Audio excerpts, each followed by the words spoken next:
وهذه همسة أهمسها في أذنيك أنت أيتها الغالية. هل تأملت في أوصاف الحور العين وما ذكر من حسنهن وجمالهن؟ أقول فأنت أفضل من ذلك في الجنة، أنت أفضل من ذلك في الجنة. فضلت على الحور العين بالصلاة والقيام، فكل صفة للحوراء أنت أولى بها، فاعملي مع العاملين. قال عطاء السلمي لمالك بن دينار: يا أبا يحيى شوقنا. قال: يا عطاء، إن في الجنة حوراء يتباهى أهل الجنة بحسنها، لولا أن الله تعالى كتب على أهل الجنة ألا يموتوا لماتوا من حسنها وجمالها. فلم يزل عطاء كمدا حزينا من قول مالك. عن يزيد الرقاشي قال: بلغني أن نورا سطع في الجنة، لم يبق موضع في الجنة إلا دخل من ذلك النور فيه. فقيل: ما هذا؟ قيل: حوراء. قيل: حوراء ضحكت في وجه زوجها. قال صالح المدني: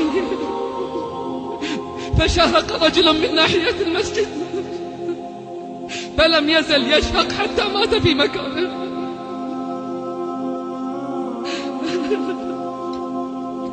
ولقد روينا أن برقا ساطعا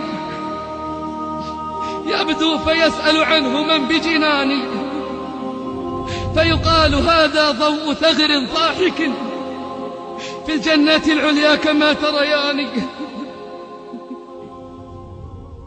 فما ظنك بامرأة إذا ضحكت في وجه زوجها أضاءت الجنة من ضحكها، وإذا انتقلت من قصر إلى قصر قلت هذه الشمس متنقلة في بروج فلكها، وإذا حاضرت زوجها فيا حسن تلك المحاضرة، وإن خاصرته فيا لذة تلك المعانقة والمخاصرة.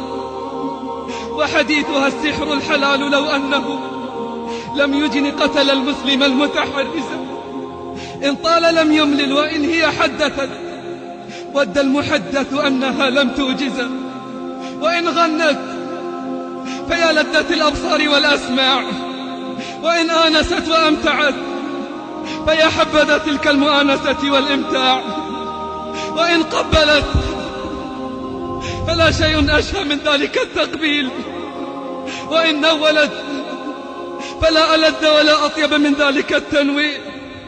هذا وإن سألت عن يوم المزيد وزيارة العزيز الحميد